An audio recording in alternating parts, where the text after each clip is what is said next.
సమయము విలువైంది కాబట్టి కొన్ని మాటలు దేవుని మాటలు మీ అందరికి తెలియజేస్తాను. పరిశుద్ధాత్మ దేవుడే మాట్లాడాలా. నేను మాట్లాడితే మీకు ఆశీర్వాదం కాదు, పరిశుద్ధాత్మ దేవుడే మాట్లాడాలి. ఆయన మాట్లాడితే హృదయాలు కదిలించబడతాయి. ఆయన మాట్లాడితే రాతి గుండులు మాంసం గుండుగా మార్చబడును గాక.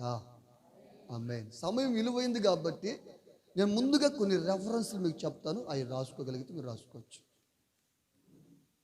సమయం విలువైంది కాబట్టి ఆలస్యం లేకుండా నేను కొన్ని రెఫరెన్స్ మీకు చెప్తాను, అవి మీరు రాసుకోండి. ఈ దినము వాక్య భాగము అని ఫస్ట్ టైటిల్ రాసుకోండి. ఈ దినము వాక్య భాగము. దేవుణ్ణి ప్రేమించితే ఆశీర్వాదము అని టైటిల్ పక్కనే రాసుకోవచ్చు, బ్రాకెట్ పెట్టి. దేవుణ్ణి ప్రేమిస్తే మీకు కలిగే ఆశీర్వాదము, అది టైటిల్ అండి, అంటే అంశం. రెఫరెన్స్ నేను చెప్తున్నా. మొదటి రెఫరెన్సు రోమిలికి రాసిన పత్రిక 8:28 వాక్యం. రెండో రెఫరెన్స్ యోహాను సువార్త 14వ అధ్యాయము 15వ వచనం నుంచి. మూడో రెఫరెన్సు కీర్తనలు, దావీదు రాసిన కీర్తనలు 97వ కీర్తన 10వ వాక్యం. ఈ వాక్య భాగాల ద్వారా ఈ ఆరాధనలో ప్రభువు మనతో మాట్లాడును గాక. చెప్పండి అమ్మ, చెప్పండి, అందరూ చెప్పండి హల్లెలూయా. కనుక నా ప్రియమైన దేవుని బిడ్డలారా, ఈ లోకములో చాలామంది దేవుణ్ణి ప్రేమించే వాళ్ళు ఉన్నారు, లోకాన్ని కూడా ప్రేమించే వాళ్ళు ఉన్నారు. లోకాన్ని ప్రేమిస్తే లోకంలో ఉన్న వాటిని అనుభవిస్తావు. యేసు ప్రభుని, దేవుని ప్రేమిస్తే ఆయన వద్ద ఉన్న నువ్వు అనుభవిస్తావు. ఇది ఈరోజు వాక్య భాగ్యం. లోకాన్ని ప్రేమించేవా, లోకంలో ఉన్న వాటిని అనుభవిస్తావు. దేవుణ్ణి ప్రేమించేవా, దేవుని యొద్ద ఉన్నవి నువ్వు అనుభవిస్తావు. ఏది కావాలో, ఏది నీకు దేవుడు ఇవ్వాలో ఈరోజు వాక్యం ద్వారా మాట్లాడుతున్న ఆయా యేసయ్యే నీకు అనుగ్రహించునుగాక. ఆమేన్, ఆమేన్. కనుక లోకంలో ఉన్నదంతయు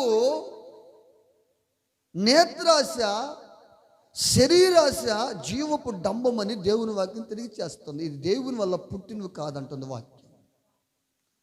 కనుక దేవుని వల్ల పుట్టనివి, దేవుని వల్ల కలగనివి అవి ఏ అయినా దేవుని బిడ్డలు స్వీకరిస్తే, ఇష్టపడితే దానివల్ల ఆశీర్వాదం రాదు, దానివల్ల నువ్వు దీవించబడవు, నీ కుటుంబం క్షేమంగా ఉండదు. కనుక దేవుని వాక్యాన్ని చదువుతున్న నీవు, పరిశుద్ధ గ్రంథమును చేతబట్టుకున్న నీవు, ప్రభు చేత రక్షించబడి విమోచించబడి పరిశుద్ధ సంఘములో చేర్చబడిన నీవు లోకాన్ని ప్రేమిస్తున్నావా, లేకపోతే నీ కొరకు ప్రాణం పెట్టి రక్తం పెట్టి నిన్ను రక్షించి నిన్ను పరిశుద్ధపరచాలనుకున్న యేసయ్యను ప్రేమిస్తున్నావా? ఈరోజు దొంగలంతా బయటపడును గాక. ఏ దొంగలండి వీళ్ళు?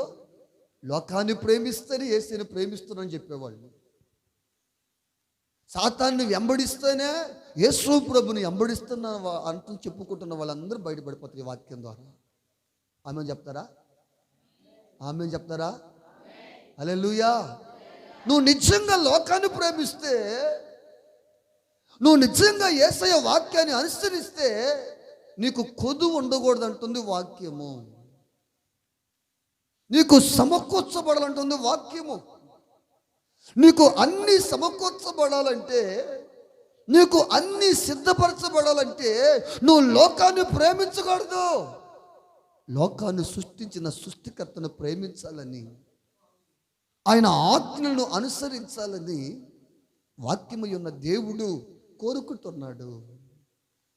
కనుక మొదటి చెప్పిన రెఫరెన్స్ మనం చూస్తే రోమిలికి రాసిన పత్రిక 8వ అధ్యాయము 28వ వాక్యం. దేవుని ప్రేమించు వారందరికీ, అనగా ఆయన సంకల్పం చొప్పున పిలువబడిన వారికి మేలు కలుగుటకై సమస్తము సమకూడి జరుగుచున్నవని ఎరుగుదుము. ఆమేన్. చెప్పండి ఆమేన్. కనుక దేవుడు నువ్వు ప్రేమిస్తే, ఆయన సంకల్పం చొప్పున పిలువబడితే నీకు మేలు సమకూర్చబడుతుందంట. సమస్తము నీకు సిద్ధపరచబడతాయంట. నువ్వు నిజముగా ఈ లోకాన్ని సృష్టించిన సృష్టికర్తన యెహోవా దేవుణ్ణి, నీ కొరకు ప్రాణం పెట్టి నిన్ను రక్షించిన యేసయ్యని, సర్వ సత్యములు నడిపిస్తున్న పరిశుద్ధాత్మ త్రియేక దేవుణ్ణి నువ్వు నిండు మనసుతో ప్రేమించినట్లయితే, నువ్వు నిండు మనసుతో ప్రభుని ఆరాధించినట్లయితే, ఆయన నీతో చెబుతున్న మాట ఏమిటంటే, నన్ను ప్రేమించు వారందరికీ, నా సంకల్పం చొప్పున పిలువబడిన వారందరికీ మేలు కలుగుటకై సమస్తము నేను సమకూరుస్తాను. సమకూర్చబడతాయంట, సిద్ధపరచబడతాయంట. ఎవరికి? ఎవరందరికీ? దేవుణ్ణి ప్రేమించే వారందరికీ, ఆయన సంకల్పం చొప్పున పిలువబడిన వారందరికీ. నువ్వు నిజంగా దేవుణ్ణి ప్రేమిస్తే, ఆయన సంకల్పం చొప్పున నువ్వు పిలువబడితే, నీకు దేవుని ద్వారా సమస్తము సమకూర్చబడును గాక. ఆమేన్, ఆమేన్. నువ్వు ఇంకా దేవుని ప్రేమించుకుంటా, ఇంకా ఆయన సంకల్పములో, ఇంకా ఆయన చిత్తములో నువ్వు సరైన తీర్మానము, సరైన నిర్ణయం తీసుకోకుండా నువ్వు ఆయన చిత్తానికి వేరుగా ఉన్నావేమో, అట్లయితే నీకు సమకూర్చబడు, అట్లయితే నీకు అన్ని సిద్ధపరచబడు. ఎందుకంటే ఆకాశం గతించినా, భూమి గతించిన నా మాట గతించదని చెప్పిన దేవుడు తన మాటని నిర్ఘాంతంగా చేసుకోడు. ఆయన మాట చెప్పాడంటే జరగాల్సిందే, జరిగి తీరాల్సిందే. కనుక దేవుని వాక్యము ఉన్న దేవుడు అంటున్నాడు, నన్ను ప్రేమించండి, నా సంకల్పం చొప్పున మీరు పిలువబడినట్లయితే మీకు సమకూర్చబడతాయి, మీకు సిద్ధపరచబడతాయి. మీరు ఆకలితో అలుముతించరు. మీ పిల్లలు ఒలివ మొక్కల వలె బల్ల చుట్టూరు ఉంటారని వాక్యమైన దేవుడు చెప్తున్నాడు. నువ్వు ఆయన ప్రేమిస్తున్నావా? ఆయన మాట చొప్పున నువ్వు పిలువబడ్డావా? సంఘంలోకి, రక్షణలోకి, పరలోక రాజ్యానికి. అట్లయితే నీకు దేవుడు సిద్ధపరుస్తాడు, సమకూరుస్తాడు. ఆయన నువ్వు ప్రేమించుకుంటా లోకాన్నే ప్రేమిస్తున్నట్లయితే, ఆయన సంకల్పం చొప్పున నువ్వు ఒక మంచి తీర్మానం తీసుకొని స్థిరపరచుకొని దేవుని సాక్షిగా ఉండకపోతే నీ కుటుంబంలో లోటే, నీ కుటుంబంలో అక్కర్లే. నా ప్రేమైన దేవుని సంగమా, మీరు గమనించండి సేవకులను, మీరు పరిశోధించండి సేవకులను. దేవుని చేత పిలువబడిన ప్రతి సేవకుడు, దేవుని చేత అభిషేకించబడిన ప్రతి సేవకుడు, ఆయన కొరకు, ఆయన సేవ కొరకు సజీవ యాగముగా బలిపీఠం మీద సమర్పించుకున్న సేవకులు చూడండి. వాళ్ళ ప్రారంభము కంటే వాళ్ళ సేవలో, వాళ్ళ పరిచర్లో అన్నీ సమకూర్చబడుతున్నాయంటే దేవుడి చేత పిలువబడి, దేవుని చేత ఆకర్షించబడి, దేవుని ఎదుట, సంఘము ఎదుట సజీవ యాగముగా దేవుని బలిపీఠం మీద సమర్పించుకున్నారు. కాబట్టి వాళ్ళ ప్రారంభం కంటే ముగింపు చాలా ఆశీర్వాదకరంగా ఉంది. వాళ్ళు దేవుని చేత పిలువబడ్డారు, దేవుని చేత ఆకర్షించబడ్డారు. కనుక ఈరోజు వాక్యం ద్వారా ప్రభు నీకు చెప్తున్నాడు, నువ్వు నిజంగా దేవుని ప్రేమించే వ్యక్తివైతే, నువ్వు నిజంగా దేవుని ప్రేమించే వ్యక్తివైతే నువ్వు దేవుని కొరకు ఏదో ఒకటి చేస్తావు. నువ్వు దేవుని ప్రేమిస్తున్నావు కాబట్టి, నువ్వు దేవుని ప్రేమిస్తున్నావు కాబట్టి నువ్వు దేవుని కొరకు ఏదో ఒకటి చెయ్యాలని ఒక ఆరాటం, ఆశ నీలో ప్రారంభించబడుతుంది. నువ్వు ప్రేమించుకుంటా, ఆయన ఇష్టపడుకుంటా ఆయన కొరకు ఏదైనా చేయాలని ఆశపడలేవు. అందుకని ఒక భక్తుడు అంటాడు, మీరు యేసయ్యని ప్రేమించే వాళ్ళైతే మీరు కానుకలు దొంగలించరంటారు. మీరు యేసు ప్రభుని ప్రేమించే వాళ్ళైతే దశమ భాగాలు మీరు దొంగలించరంటాడు. నిజమేనా? నిజం. నువ్వు యేసు ప్రభుని ప్రేమించే వ్యక్తివైతే యేసయ్య సన్నిధికి ఆశతో, ఆసక్తితో వచ్చి ఆశీర్వదించబడిన కుటుంబంగా నా కుటుంబం, దీవించబడిన కుటుంబంగా నా కుటుంబం ఉండాలి. యేసయ్య నేను ప్రేమిస్తే, యేసయ్య సంఘానికి వెళితే దేవుడు నన్ను ఆశీర్వదిస్తాడు, యేసయ్య నన్ను దీవిస్తాడని విశ్వాసము నీకు ఉన్నట్లయితే నువ్వు యేసయ్యని ప్రేమిస్తావు, యేసయ్యకి ఏదైనా చేస్తావు, ఏదైనా ఇస్తావు. నువ్వు ప్రేమించుకుంటా ఉంటే ఇవ్వటానికి ఇష్టపడవు. ప్రైజ్లా, ప్రైజ్లా, హల్లెలూయా. గనుక దేవుని వాక్యం అంటున్న మాట ఏమిటంటే, ఇదిగో మీరు దేవుని ప్రేమించేవారైతే, దేవుని సంకల్ప చొప్పున పిలువబడిన వారైతే మీకు మేలు కలుగుటకు సమస్తము సమకూడి జరుగుచున్నవని మీరు ఎరుగుదురు. మీరు గ్రహించేస్తారు, నేను దేవుని ప్రేమిస్తున్నాను కదా, నేను దేవుని చేత పిలువబడిన వ్యక్తిని కదా, కనుక నా జీవితంలో ఎన్నో కార్యాలు చేసాడు, ఇంకా చేస్తాడని గ్రహిస్తామంట. మనం గుర్తిరగతామంట. మనం గుర్తిరగలేకపోతున్నామంటే, గ్రహించలేకపోతున్నామంటే ఆయన ప్రేమించే గురి, ఆయన చేత పిలువబడ్డ మన గురి మనకు లేకపోవటం వల్ల మనం గ్రహించలేము. మనం గ్రహిస్తున్నామంటే మనం ఆయన ప్రేమిస్తున్నాం. ఆయనను ప్రేమిస్తున్నామంటే ఆయన ద్వారా సమస్తము సమకూర్చబడును గాక. ఆమేన్, ఆమేన్. కనుక దేవుణ్ణి మనం ప్రేమించాలి.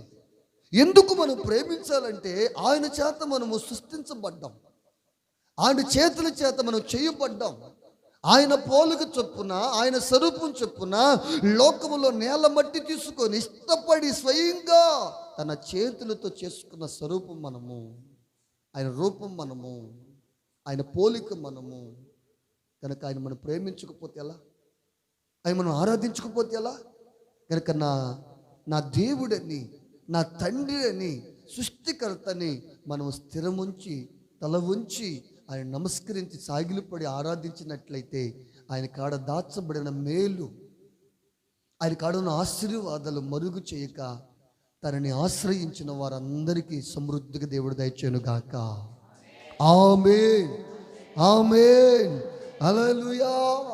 కనుక యోహాను సువార్త 14:15 వాక్యం చూస్తామా? మీరు నన్ను ప్రేమించిన ఎడల మీరు నా ఆజ్ఞలను గైకొందురు. నేను తండ్రిని వేడుకుంటున్నాను, మీ యొద్ద ఎల్లప్పుడూ ఉండినట్లు ఆయన ఏరొక ఆదరణకర్త అయిన సత్యస్వరూపి అయిన ఆత్మను మీకు అనుగ్రహించున్నట్లు నా తండ్రి నేను వేడుకుంటున్నా. మిమ్మల్ని నేను అనాథలుగా విడిచిపెట్టడానికి ఇష్టపడటల్లా, మిమ్మల్ని ఒంటరి వారుగా వదిలిపెట్టేసి పోవడానికి ఇష్టపడటల్లా. నేను నా తండ్రి చిత్తము కొరకు ఈ లోకానికి వచ్చాను. పాపుల కొరకు రక్తము కార్చి, పాపుల కొరకు గాయపరుచుకొని, గొలగొత్త కొండ మీద ఆకాశానికి భూమికి మధ్యలో వేలాడి రక్తమంతా కార్చి, నీరు పుట్టంత వరకు కార్చి, నేను మరలా సమాధి చేయబడి పునరుద్ధరుడై లేచిన తర్వాత నేను ఏరొక ఆదరణకర్త కొరకు ఏడుకుంటున్నా. ఆయన ఇక్కడికి రావాలి, నేను నా తండ్రి కాడికి వెళ్ళిపోవాలంటుంది. నా తండ్రి దగ్గరికి నేను వెళ్ళిపోతున్నా. మీ యొద్దకు ఏరొక ఆదరణకర్త సత్య స్వరూపమైన ఆత్మ, పరిశుద్ధ ఆత్మ మీ యొద్దకు వచ్చినట్లు నా తండ్రిని వేడుకుంటున్నాను అని తన శిష్యునికి, తను ఏర్పరచుకున్న వారికి, తను చేర్చుకున్న వారికి ఏమని చెప్తుండే తెలుసా? మీరు నన్ను ప్రేమించిన ఎడల మీరు నా ఆజ్ఞలను గైకొంటారు. మనం దేవుణ్ణి నిజంగా ప్రేమిస్తే, నిజంగా ఆయన మనం ఇష్టపడితే ఆయన మాటలే ఆజ్ఞలు, ఆజ్ఞలే మాటలు. ఆయన మాట నువ్వు పాటిస్తున్నావంటే నువ్వేం పాటిస్తున్నావు? ఆజ్ఞలు పాటిస్తున్నావు అర్థం. నా బిడ్డ నా మాట మించిపోడు అని తల్లి సాక్ష్యం చెప్పాలి. ఇంటి యజమానురాలు యజమాను పట్ల సాక్ష్యం చెప్పాలి, నా యజమానుడు నా మాట మించిపోడు. ఇంటి యజమానుడు యజమానురాలు పట్ల, నా ఇంటి యజమానురాలు నా మాట మించిపోదని చెప్పినప్పుడు ఆ ఇంటికి, ఆ కుటుంబానికి బలమైన సాక్ష్యం ఉంటుంది. హల్లెలూయా, హల్లెలూయా, హల్లెలూయా. కనుక దేవుడు కూడా కోరుకుంటున్నాడు, నా బిడ్డలు నా మాట మించి అద్దు మించిపోకూడదు, అద్దు మీరిపోకూడదు. నా మాటలు ఆజ్ఞ మార్గంలో నడిపించబడాలి, ఆజ్ఞలు పాటించాలి అనుకున్న ఆ యేసయ్య తన శిష్యులతో అంటున్నారు, మీరు నన్ను ప్రేమించిన ఎడల మీరు నా ఆజ్ఞలు గైకొంటారు. నేను నా తండ్రి వేడుకుంటున్నా, ఎవరొక్క ఆదరణకర్త ఉండినట్లు, సత్య స్వరూపమైన ఆత్మ మీ యొద్ద నివసించినట్లు నా తండ్రిని వేడుకుంటున్నాను, మీరు కలవరపడద్దు. మీరు భయపడద్దు. ఆ పరిశుద్ధాత్మ దేవుడు వచ్చి మిమ్మల్ని సర్వ సత్యములో నడిపించును గాక. చెప్పండి ఆమేన్, ఆమేన్, హల్లెలూయా. కనుక మొదటి వాక్యములో దేవుణ్ణి ప్రేమిస్తే, ఆయన సంకల్పం చొప్పున పిలువబడితే మేలు కలుగుతుందని, సమస్తము సమకూర్చబడతాయని దేవుని ఆజ్ఞలతో, దేవుని మాటలతో పరిశుద్ధాత్మ దేవుడు ఈ ఆరాధనలో మనతో మాట్లాడుతున్నాడు. అయితే నువ్వు నిజంగా ప్రేమిస్తున్నావా? నిజంగా ఆయన చేత ఆకర్షించబడి పిలువబడ్డావా? అట్లయితే దేవుడికి అన్ని సమకూరుస్తాడు, అన్ని సిద్ధపరుస్తాడు. నువ్వు డౌట్ పడాల్సిన అవసరంలా, నువ్వు డైరీలో రాసుకోవచ్చు. కానీ ఆయన్ని ప్రేమిస్తూ లోకాన్ని ప్రేమిస్తున్నావా? ఆయన్ని వెంబడిస్తూ అపవాదైన సాతానుని వెంబడిస్తున్నావా? అట్లయితే మధ్యలో ఏం జరిగిపోతుందో నాకు తెలియదు, మధ్యలో ఏం జరుగుతుందో నీకు కూడా తెలియదు. కనుక ఉంటే ఎచ్చగైనా ఉండు, ఉంటే చల్లగైనా ఉండు, నిలువెత్తని స్థితిలో ఉండొద్దంటది దేవుని వాక్యము. లోకాన్ని ప్రేమిస్తావా? లోకాన్ని ప్రేమించి శపించబడిపోతావు. యేసయ్యను ప్రేమించి యేసయ్యతో ఉంటావా? పరలోక రాజ్యంలో చేరిపోవును గాక. చప్పలు కొట్టండి, హల్లెలూయా, హల్లెలూయా. కనుక లోకాన్ని ప్రేమిస్తున్నావంటే, లోకంలో ఉన్న మాన్యాన్ని ప్రేమిస్తున్నావంటే, లోకంలో ఉన్న పాపాన్ని ప్రేమిస్తున్నావంటే, ఆ పాపంలో జీతము మరణము, నిత్య జీవము కాదు మరణము. కానీ యేసుక్రీస్తును నువ్వు ప్రేమించినట్లయితే మరణము కాదు నిత్య జీవానికి కలుగుతుంది. కనుక మొదటి రెఫరెన్స్లో, మొదటి వాక్యములో ఆయన ప్రేమిస్తే, ఆయన సంకల్పంలో పిలువబడితే మేలు సమకూర్చబడుతుందని, సమస్తము సిద్ధపరచబడతాయని వాక్యం ద్వారా ప్రభు మాట్లాడుతున్నాడు. నువ్వు నిజంగా ప్రేమించే వ్యక్తివైతే ఆయన ఆజ్ఞలు గైకొంటావని మాట్లాడుతున్నాడు. మరొక వాక్యం చూద్దామా? కీర్తనలో 97వ కీర్తన 10వ వాక్యం. యెహోవాని ప్రేమించు వారులారా చెడుతనాన్ని అసహ్యించుకోండి. ఎవరైతే చెడుతనాన్ని అసహ్యించుకొని చెడుతనాన్ని విడిచిపెట్టేసి, నా దేవునికి చెడుతనము, చెడు మార్గము, చెడు తలంపులు, చెడు ఆలోచనలు, చెడు నడవిడక ఇష్టము లేదు కాబట్టి, నా దేవుడిని నేను ప్రేమిస్తున్నాను కాబట్టి నేను చెడుతనాన్ని అసహ్యించుకుంటే,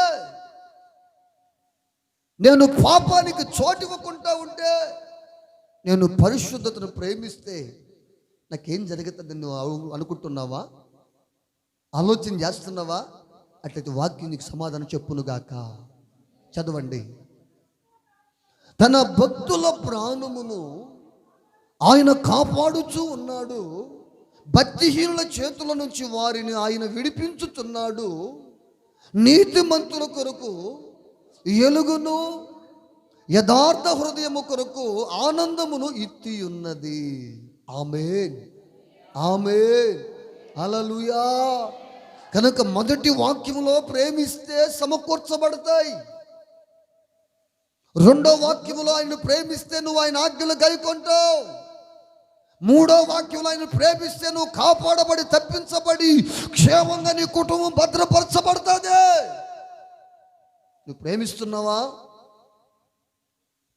యేసయ్యను ప్రేమిస్తున్నావా? యేసయ్యను ప్రేమిస్తూ నన్ను అబద్ధాలు చెప్పి సాగిపోతున్నావా? నిజంగా ప్రేమించు. నువ్వు ఎంతగా ప్రేమిస్తావో అంతగా నీ పాపాలు ప్రభు క్షమించునుగాక. ఆమేన్. విస్తారంగా మనల్ని ప్రేమించింది కాబట్టి విస్తారమైన పాపములు క్షమించబడ్డాయి, సమాధానంతో పొమ్మా అన్నాడు. అనలేదా ప్రభువా? అన్నాడు. నన్ను విస్తారంగా నువ్వు ప్రేమించావు కాబట్టి నీ విస్తారమైన పాపములు క్షమించబడ్డాయి, సమాధానంతో వెళ్ళిపోమన్నాడు. యేసయ్య నువ్వు ఎంత ప్రేమిస్తావో, నీ హృదయములో యేసయ్యకి ఎంత స్థానం ఇస్తావో, నీ దేహము పరిశుద్ధపరచబడుతుంది, నీ పాపాలు కడగపడతాయి. నిరంతరం ప్రభుత్వం నువ్వు జీవించునుగాక. నిరంతరం ప్రభు నీకు తోడుగా ఉండునుగాక. ఆమేన్, ఆమేన్. కనుక నువ్వు ప్రభువును ప్రేమిస్తున్నానంటూ లోకాన్ని ప్రేమిస్తున్నావేమో జాగ్రత్త. నువ్వు లోకాన్ని ప్రేమిస్తూ యేసయ్యను ప్రేమిస్తున్నావు చెప్తున్నావేమో జాగ్రత్త. ఒకరోజు తేలిపోయే రోజు ఉంది. నువ్వు లోకాన్ని ప్రేమిస్తున్నావా, యేసుని ప్రేమిస్తున్నావని. కనుక ఈ ఆదివారపు ఆరాధనలో నిజంగా నువ్వు యేసుని ప్రేమించే వ్యక్తివైతే, నువ్వు నిజంగా యేసు మీద ఆధారపడే వ్యక్తివైతే నీకు కొదువు ఉండకూడదు అంటుంది వాక్యం, నీకు లోటు ఉండకూడదు అంటుంది వాక్యము. అయ్యా, యేసు ప్రభు నమ్ముకున్న సేవకులు కూడా లోటు ఉంది కదా, యేసు ప్రభుని ఆరాధిస్తున్న మాకు కూడా లోటు ఉంది కదా, అయితే నువ్వేందిలా చెప్తున్నావు? యేసు ప్రభును ప్రేమిస్తే, ఆయన సంకల్పం చొప్పున పిలువబడితే సమస్తము సమకూర్చబడతాయని చెప్తున్నావు. నేను దేవుణ్ణి ప్రేమిస్తున్నానే, నేను దేవుని చేత పిలువబడ్డవాడినేనే అని నువ్వు సందేహించినట్లయితే, నువ్వు అనుమానంతో ఉండినట్లయితే నీ ముగింపు ఎలా ఉంటుందో అప్పుడు చెప్తావు నువ్వు సాక్ష్యం. ప్రారంభంలో చెప్పలేకపోయినా, ప్రారంభంలో గుర్తెరగలేకపోయినా, నీ ముగింపు లోపల ఈ వాక్యమై ఉన్న దేవుడు ఆ వాగ్దానం నీ జీవితంలో జరిగించును గాక, ఆ వాగ్దానం నీ జీవితంలో స్థిరపరచబడును గాక. కనుక వాగ్దానాలు చేతపట్టుకో, వాగ్దానాల మీద ఆధారపడు. మాట ఇచ్చిన దేవుడు మాట తప్పడని దృఢ విశ్వాసముతో, నమ్మకముతో క్రీస్తుతో సాగిపోవలసిన వారుగా ఉండాలి. కానీ యేసు ప్రభు నమ్ముకున్నా, ప్రార్థన మందిరానికి పోతున్నా, దేవుని ఆరాధిస్తున్నా, దేవుని ప్రేమిస్తున్నా, నా కుటుంబంలో ఇంకా లోటు ఉంది, నా కుటుంబంలో ఇంకా అక్కర ఉందని దినదినము కృంగిపోయి బాధపడి కృంగిపోవాక. నువ్వు దేవుని ప్రేమించే వ్యక్తివైతే యేసయ్య నీ కొరకు త్యాగం చేసిన సంగతి మర్చిపో. యేసయ్య నువ్వు ప్రేమించే వ్యక్తి అయితే యేసయ్య నీ కొరకు ఏదైనా చేస్తాడని ఒక దృఢ విశ్వాసం నీకు ఉంటుంది. ప్రాణమే ఇచ్చాడండి ఆయన ప్రాణమే ఇచ్చాడు నీ కొరకు. ఇంకా ఏది ఎవరికి ఇవ్వడు, ఏదైనా ఇవ్వగలిగిన దేవుడు ఆయన. ఇక నా ప్రేమైన దేవుని సంఘమా, నా ప్రేమైన దేవుని బిడ్డలారా, నిండు మనసుతో ప్రభుని ప్రేమించాలి, నిండు మనసుతో. ఇంకొక మాట చెప్పనా, నీ భర్త కంటే, నీ భార్య కంటే, నీ కుటుంబంలో ఉన్న వారందరికంటే, లోకంలో ఉన్నవారికి అంతకంటే ఎక్కువగా నువ్వు ప్రేమించినట్లయితే ఆయన కృప నీకు కలుగునుగాక, ఆయన సన్నిధిని నువ్వు ఆవరించునుగాక, సదాకాలం ఆయన కృపాక్షేమాలతో నింపునుగాక. కనుక యేసయ్యను ప్రేమించినట్టే ప్రేమిస్తూ అపవాదిని ప్రేమిస్తున్నావా? యేసయ్య దర్శనంతో పొందుకుంటూనే అపవాది చేత ప్రేరేపించబడుతున్నావా? అలా అయితే నువ్వు కడ వరకు సాగిపోలేవు, అంతవరకు నమ్మకంగా ఉండలేవు. కనుక ఉంటే అలా అయినా ఉండు, ఉంటే ఎలా అయినా ఉండు. నాకు ప్రభువు ఉండగా లోకములో ఉన్నది నాకు అక్కర లేదు అండి. ప్రభువు నాకు ఉండగా లోకంలో ఉన్నది నాకు అక్కర లేదు. నాకు ఉన్న యేసయ్యే సమస్తము సమకూర్చగలిగిన దేవుడు. ఆమేన్, హల్లెలూయా, హల్లెలూయా. కనుక నిరంతరము దేవునితో మనం జీవించాలి, నిరంతరము దేవునితో మనం ఉండాలి. ఆ సంకల్పం చొప్పున దేవుడు చేసుకున్నాడు. మనం ఆ ఆశతో ప్రభువు మనం సిద్ధపరుచుకున్నాడు, నిర్మించుకున్నాడు. కానీ అపవాదైన సాతానుడు ప్రభు ప్లాన్ని, ఆయన సంకల్పాన్ని మరొక విధంగా మార్చాలని అనుకుంటుండగా నువ్వు అనాల్సిన మాట ఏం తెలుసా? నా తండ్రి చిత్తమే జరుగును గాక నాలా. ఆమేన్. నా యేసయ్య చిత్తమే నెరవేర్చబడును గాక. అపవాది కుయుక్తులన్నీ యేసు నామములో లయమైపోవును గాక. వాడిని శీఘ్రముగా నా కాళ్ళ మీద తొక్కబడును గాక. దేవుడు అంటే అభిషేకము సేవకులకి, విశ్వాసులకు దయచేయను గాక. కనుక నా ప్రియమైన దేవుని సంగమా, ఈరోజు నేను దేవుడు మాట్లాడుతున్న మాట ఏమిటంటే, నన్ను ప్రేమిస్తున్నావా? నన్ను ప్రేమిస్తున్నావా? ఎలా ప్రేమిస్తున్నావు? నీకున్న వారికి అందరికంటే ఎక్కువ ప్రేమిస్తున్నావా? పేతురుతో అంటాడు కదా, పేతురుతో చూద్దామా బైబిల్లో, యోహాను సువార్త 21వ అధ్యాయము 15వ వాక్యం. ఈ మాట చెప్పిన ముగుస్తాను. యోహాను సువార్త 21వ అధ్యాయము 15వ వాక్యం. వారు భోజనము చేసిన తర్వాత యేసు సీమోను అనబడిన పేతురును చూచి, యోహాను కుమారుడైన సీమోను, వీళ్ళకంటే నన్ను ఎక్కువగా ప్రేమించుచున్నావా అని అడగగా అతడు, అవును ప్రభువా, నేను నిన్ను ప్రేమించుచున్నానని చెప్పాను. అందుకు ఆయన అంటాడు, నా గొర్రె పిల్లలను మేపు. ఇక్కడ ఒక పాయింట్ పట్టుకోవాలి, మీరు ఒక మాట పట్టుకోవాలా. ఏం మాట అంటే, సీమోను కుమారుడు అయిన పేతురు, యోహాను కుమారుడైన సీమోను పేతురు, వీళ్ళందరికంటే నువ్వు నన్ను ఎక్కువ ప్రేమిస్తున్నావా? ఈ మాట గురించి చెప్పి ముగిస్తాను నేను. వీళ్ళందరికంటే నువ్వు ఎక్కువ ప్రేమిస్తున్నావంటే, పేతురు 3 సార్లు అడిగాడండి ప్రభు. 2 సార్లు మాత్రం ప్రేమిస్తున్నానని చెప్పినాడు. 3వసారి నేను ప్రేమిస్తున్నానో ప్రేమించడం నీకు తెలుసు ప్రభు అన్నాడు. వాక్యం కంటిన్యూ చేయమ్మా. యేసు నా గొర్రె పిల్లలను మేపమని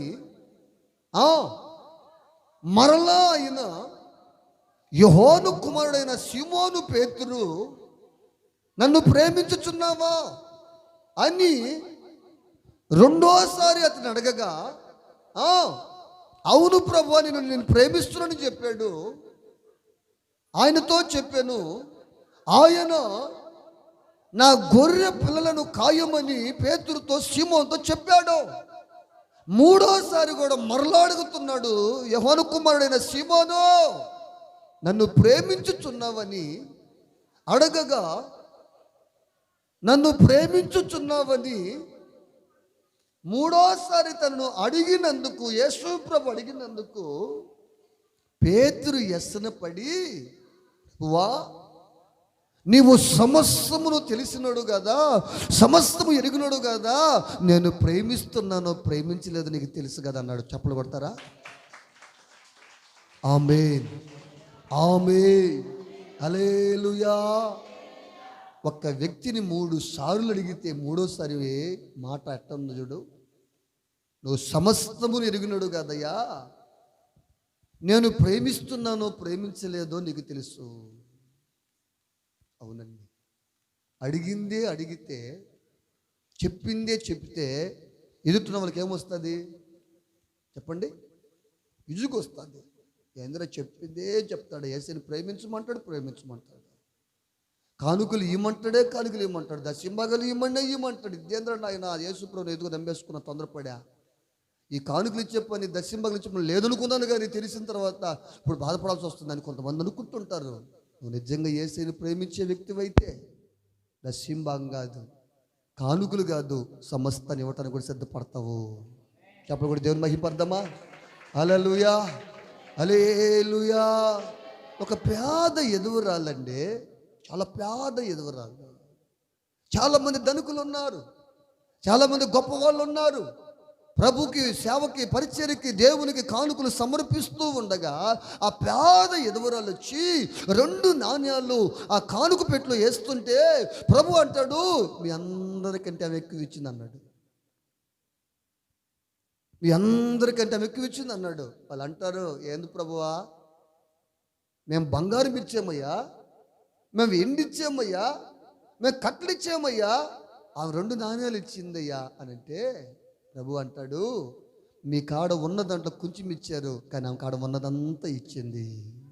ఒకటి చెప్పండి. మీ కాడ ఉన్న దాంట్లో కొంచెం ఎత్తి పట్టుకొని కొంచెం ఇచ్చారు నాకు, కానీ ఆ ఎదుగురాలు, ఆ పేద ఎదుగురాలు కొంచెం దాచుకోవాలా.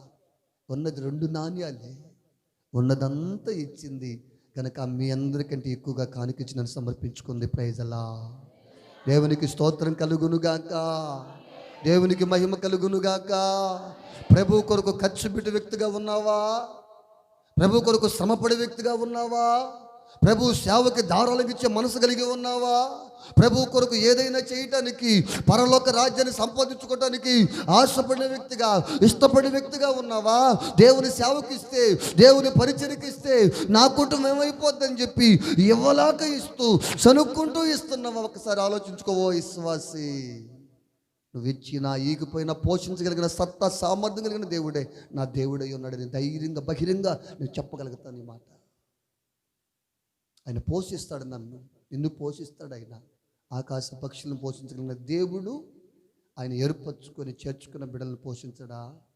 వాటికంటే మనం శ్రేష్ఠులమే చెప్పండి కాదా? నా ప్రేమైన దేవుని సంగమా, నువ్వు దేవుణ్ణి ప్రేమించాలి. ఆయన సంకల్పం చొప్పున పిలవబడిన వ్యక్తి అని గుర్తెరగాలి. ఆయన ద్వారా నీకు అన్ని సమకూర్చబడాలి, అన్ని సిద్ధపరచబడాలి. ఆయన ఆజ్ఞలు పాటించాలి, ఆయన చిత్తానికి తల వంచి ఏంటి సమస్త నీ ప్రవర్తన అంతటి మీద ఆయనకి అధికారం ఇవ్వాలి. సామెతలు 3:6 చూడండి, ముగించేస్తాను నేను, సమయం లేదు. 3:6 నా ప్రవర్తన అంతటి మీద నీకు నేను త్వరగా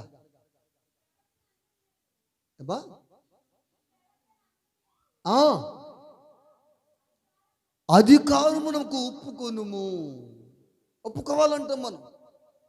అయ్యా ఆదివారం మాత్రమే నీ కంట్రోల్లో ఉంటా, ఆదివారం మాత్రం నీ స్వాధీనంలో ఉంటా, ఆదివారం అయిపోయిందా నా ప్రవర్తన వేరుగా ఉంటుంది కనుక నన్ను పట్టించుకోబాక అని అంటావా? అది వాక్యము, చట్టము, బైబిల్ ఒప్పుకోదు. నువ్వు ఎక్కడ ఉన్నా, ఏ స్థలంలో ఉన్నా నీ ప్రవర్తన చూస్తున్నాడు, నేను గమనిస్తున్నాడు. కాబట్టి నీ ప్రవర్తన అంతటి మీద ఆయనకు అధికారం ఇవ్వు. నిన్ను దేవుడు గణపరచును గాక, నిన్ను దేవుడు స్థిరపరచును గాక. నాకున్నవని దేవుడు అన్నావా? నాకున్నవని దేవుడు అన్నావా? ఆయనకున్నవని నీవే, అంతే. నావన్నీ అంగీకరించు దేవా, నన్నెప్పుడు నీవు ఆశీర్వదించెదవా అని పాడితే బాగుంటుంది. నువ్వు ఇవ్వవలసినవన్నీ ఇవ్వకుండా నన్ను అప్పుడప్పుడు ఆశీర్దిస్తావయ్యా, ఎప్పుడప్పుడు దీవిస్తావంటే నువ్వు అన్నవి తీసుకొని వచ్చేయమ్మా, అప్పుడు నా కాడ నీకు ఇస్తాను అంటాడు ఆయన. అంతేనా? చెప్పండి, అంతేనా? బ్యాంకులో డబ్బులు వేస్తే కదా బ్యాంక్ కార్డు పెట్టించుకుంటావు, ఏటీఎంలో డబ్బులు పడితే కదా డబ్బులు తీసుకుంటావు. బ్యాంకులో డబ్బులు లేకుండా నేను డబ్బులు తీసుకోవడానికి బ్యాంక్ కార్డు పోతావా? ఏటీఎంలో డబ్బులు లేకుండా నేను డబ్బులు తీసుకుంటావా? ఇది బాగా తెలుసు కదా మనకు. ఏసైకి ఇవ్వకుండానే ఆశీర్వదించబడాలనుకుంటున్నావే, కుదరదు. ఏసైకి ఇవ్వాల్సిన సమయం ఇవ్వు, ఏసైతో గడుపు, ఏసైతో మొరపెట్టుకో, ఏసైకి ఇవ్వాల్సినవి ఇవ్వు. మొదటగా నీ ఆస్తిపాస్తుల కంటే, నీ కానుకల కంటే మొదటగా నీ హృదయంలో ఆయనకి చోటు ఇవ్వాలా? ఏమండి, ఆయన హృదయంలో, ఆయన నీ హృదయంలో చోటు అడిగాడు, స్థానం అడిగాడు.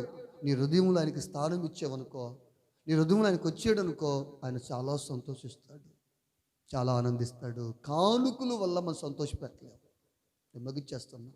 కానుకలు ఇచ్చి మనం ప్రభుని సంతోషపెట్టలేము, దశమ భాగాలు ఇచ్చి మనం సంతోషపెట్టలేము. నీ నిండు హృదయంలో ఆయనకి స్థానం ఇచ్చి నీ నిండు మనసుతో ప్రభుని సేవించగలిగితే ఆయన ఎప్పుడు మనం బట్టి ఆనందించును గాక. ఆమేన్, ఆమేన్. దయచేసి అందరూ మోకరిస్తాం, ప్రార్థన చేసుకుందాం. మోకరించండి. దేవుని సన్నిధిలో దేవుడు ఉన్నాడని, ఆయన మనతో మాట్లాడుతున్నాడని గ్రహించాలి. అందరూ మోకరించి ఒక్కసారి మోకరించిన నీవు నీ హృదయం అంతా ప్రభుకి ఇచ్చేయాలి. నీ మనసులో ప్రభుకు చోటు ఇవ్వాలి. కొంతమంది లోకాన్ని ప్రేమిస్తున్నారు, మనసంతా లోకానికి ఇచ్చేసారు, హృదయం అంతా సాతానికి ఇచ్చేసారు. కానీ నువ్వు మాత్రము నీ మనస్సులో, నీ హృదయంలో దేవునికి చోటు ఇవ్వాలి, దేవునికి స్థానం ఇవ్వాలి. ఓ Jesus, thank you Father, thank you Holy Spirit. ప్రార్థించండి, అందరూ ప్రార్థించండి.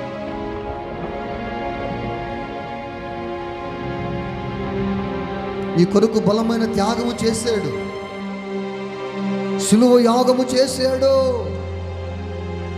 ఆకాశానికి భూమికి మధ్యలో గొలగొత్త కొండ మీద వేలాడబడి అమూల్య రక్తము చేత, పరిశుద్ధ రక్తము చేత కడగబడి మానవాలు పరిశుద్ధపరచబడాలని ఒక్క బుట్ట కూడా ఉంచుకోలేదు, ఒక్క డ్రాప్ కూడా ఉంచుకోలేదు. నీరు గుట్టు కారేంత వరకు కార్చాడు. ఆయన చేసిన త్యాగాన్ని మర్చిపోవద్దు. ఆయన చూపిన కృప, ప్రేమ, వాత్సల్యతను నువ్వు మర్చిపోవద్దు.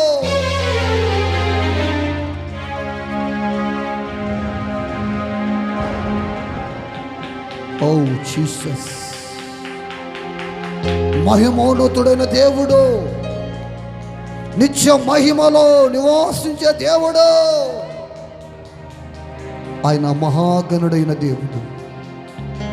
ఆయన మహోన్నతమైన దేవుడు. Father, thank you Jesus, thank you Holy Spirit. చేతులెత్తి అందరు చేతులెత్తి, అయ్యా నేను ప్రేమిస్తానయ్యా, నీ ద్వారా నాకు సమస్తము సమకూర్చబడాలయ్యా. ఎత్తండి, చేతులెత్తి పైకి ఎత్తి. మన దేవుడు ఆకాశమందు ఉన్నాడు. అందరూ చేతులెత్తి స్తోత్రం చెప్పుతూ, నేను నిన్ను మనసుతో ప్రేమిస్తానయ్యా, పూర్ణ మనసుతో నేను ప్రేమిస్తానయ్యా, నీ ద్వారా నాకు సమస్తము సమకూర్చబడాలి ప్రభువా. చెల్లించు చెల్లించు చెల్లించు.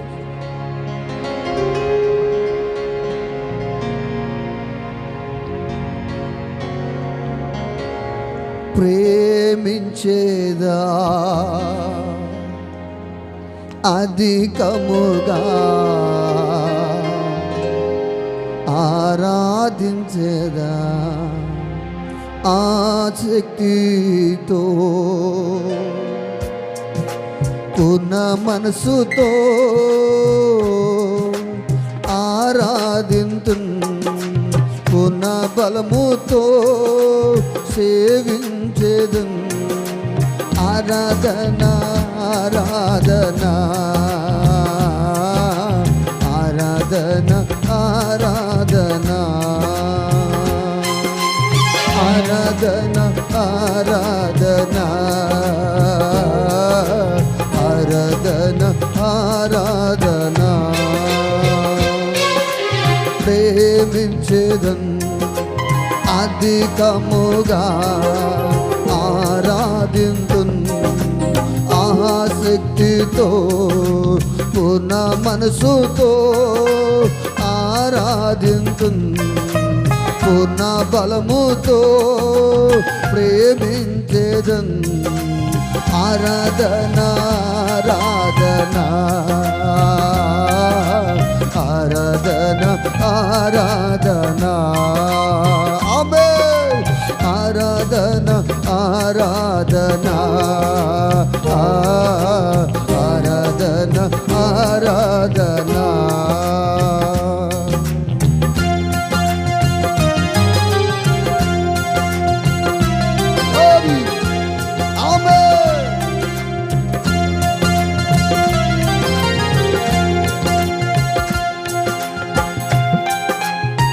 సపడుతూ పాడుతూ ప్రభుని ఆరాధిద్దాం.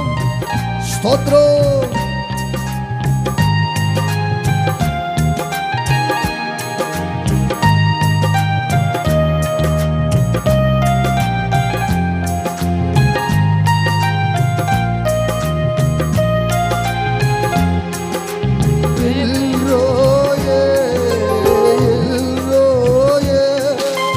నన్ను చూచావే వందనమయ్యా.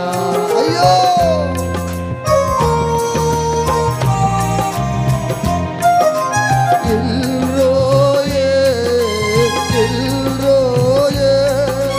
నన్ను చూచావే వందనమయ్యా, నన్ను చూచావే వందనమయ్యా. అయ్యో నన్ను చూచావే వందనమయ్యా, పూర్ణ మనసుతో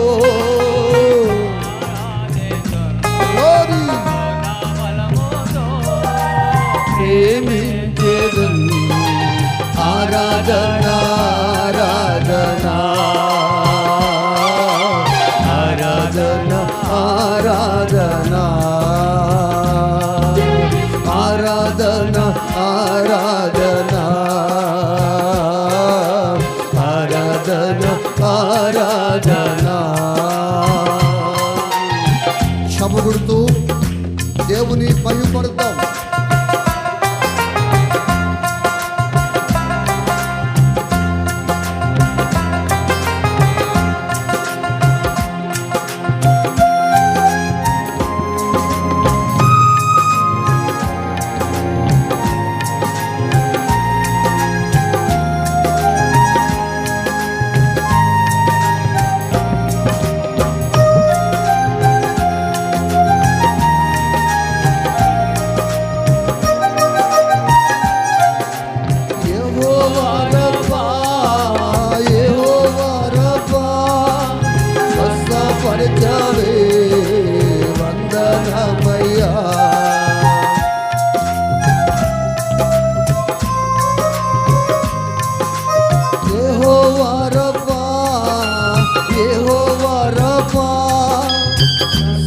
స్వస్థపరచావే వందనమయ్యా, స్వస్థపరచావే వందనమయ్యా, నన్ను స్వస్థపరచావే వందనమయ్యా. పూర్ణ మనసుతో ఆరాధింతును, పూర్ణ బలముతో సేవించెదను, పూర్ణ బలముతో ప్రేమించెదను, పూర్ణ బలముతో సేవించెదను. ఆరాధన ఆరాధన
ఆయన ద్వారా సమస్తము సమకూర్చబడును గాక. ఆరాధన ఆరాధన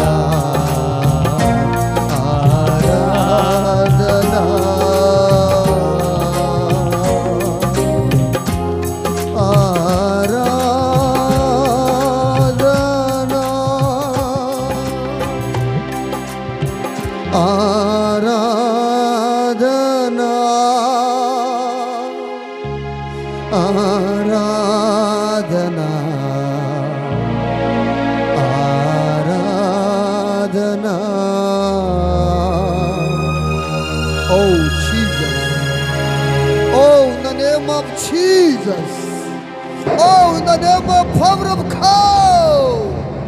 Ribala ka ba ba ba ba ba, ribala ba ba ka ba ba ba ba ba, ribala ba ba ka ba ba ba ba ba. Agni agni agni agni paraloga agni.